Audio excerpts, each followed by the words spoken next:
Halo semuanya. Halo. Balik lagi sama kita di channel Fanly Sultan TV. Yeay. Nah, kita hari ini nih mau ngebahas tentang apa, Cat? Nah, jadi hari ini tuh kita akan membahas tentang kaitan antara AI dan cybercrime nih, Mas. Betul, AI dan cybercrime. Betul. Nah, apa sih kaitannya dari dua hal ini? Nah, sebelum kita masuk ke situ, Mas Fan, nah sekarang kita bahas dulu satu-satu apa itu AI dan apa itu cybercrime. Let's check it out. Pertama, kita akan ngebahas tentang AI atau Artificial Intelligence. Nah, AI itu adalah kecerdasan buatan yang dimana teknologi yang dapat digunakan manusia sebagai asisten bergerak seperti robot, tetapi keberadaannya dalam bentuk layar virtual dalam sistem komputer. AI itu bisa diibaratkan seperti otaknya robot. Nah, beberapa ahli itu sulit mendefinisikan AI karena melibatkan beberapa ilmu interdisipliner seperti antropologi, biologi, ilmu komputer, linguistik, filsafat, psikologi, dan ilmu saraf. Nah, berikut adalah contoh-contoh AI yang ada dan digunakan di sekitar kita.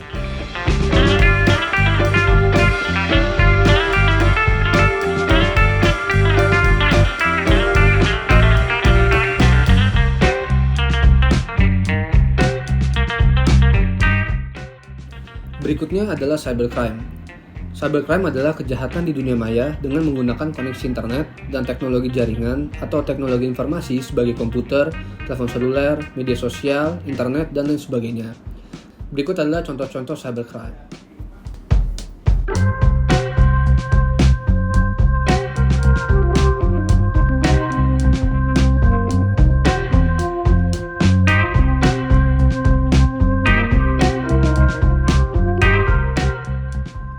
Nah, kita sudah menemukan nih salah satu korban dari kejahatan cybercrime. Namanya adalah Alan dan dia adalah salah seorang pekerja swasta. Ya, kita juga berhasil ngewawancarain Alan dan berikut wawancaranya. Oke, baik. Sekarang kita sudah bersama Alan nih sebagai salah satu korban dari cybercrime ya. Alan, boleh diceritain bagaimana kejadiannya? Ya, oke. Halo, salam kenal. Gue Alan. Sebetulnya ada beberapa case ya yang memang gue ataupun lingkup pekerjaan gue ini pernah alamin gitu ya, terutama dari segi cybercrime kayak gitu. Ini memang kalau dari WhatsApp sendiri ya, itu memang kan suka banyak tuh ya kayak link-link yang sangat-sangat mengecoh kita gitu ya, link-link yang sebenarnya itu kalau kita udah tahu gitu loh, kalau misalkan itu linknya itu nggak benar gitu kan. Nah, tapi di satu sisi itu memang ada aja gitu ya, salah satu klien yang dia tuh ngeklik gitu ya, ngeklik link tersebut yang mengatasnamakan dari Instagram gitu, karena memang waktu itu kebutuhannya kita lagi proses ngeverifikasi untuk dapetin blue tick.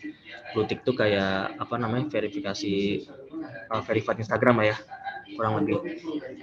Nah, itu dari klien itu ada dapat link gitu ya, link yang kalau memang kita lihat itu sebenarnya seolah-olah mengatasnamakan Instagram, tapi dia bukan I tapi L instagram.com, dan dia bilang kalau misalkan prosesnya itu segala macamnya begitu, dan memang momennya pas-pasan banget lagi kita yang pegang untuk verifikasi Instagram itu gitu. Nah, ya mereka klik gitu kan, sebenarnya kita udah announce kalau misalkan ada sesuatu hal yang mencurigakan, better dikomunikasikan kita gitu ya, dan mereka klik. Setelah dicek-cek memang akun tersebut minta data gitu ya, minta data untuk login dan segala macamnya. Dan alhamdulillah juga memang sempat terjadi hal-hal yang tidak diinginkan gitu ya, untuk ngebantu. Itu juga dia dapatnya dari WhatsApp. Itu udah bilang kalau misalkan Instagram itu nggak akan WhatsApp kalian gitu.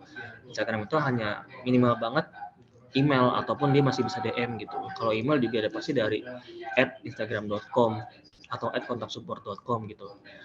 Pun dengan FB @fb.com itu udah udah standar banget gitu. Jadi dia nggak mungkin WhatsApp gitu. Itu satu sisi yang memang kita juga sebenarnya susah juga ya untuk karena memang di satu sisi nggak semua orang, even itu juga anak muda gitu yang memahami kalau misalkan itu adalah link phishing gitu, link phishing yang memang sangat mengecoh juga kalau kita nggak teliti gitu ya, karena dia L bukan Instagram gitu, tapi Instagram.com kayak gitu sih mungkin kalau dari pengalaman gue yang udah pernah gue alamin langsung sih. Baik,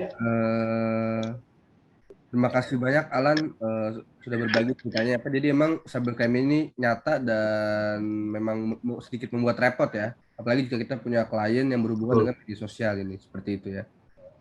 Betul. Oke.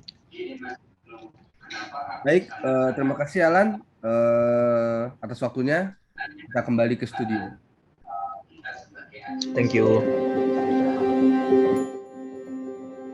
Nah sayangnya nih Mas, hal ini sudah memakan korban tidak hanya Alan saja nih. Benar.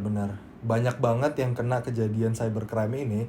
Itu nggak cuma Alan doang dan nggak cuma di WhatsApp, tapi bisa juga di Instagram. Nah, kalau di WhatsApp, kenapa WhatsApp itu akhirnya menciptakan AI?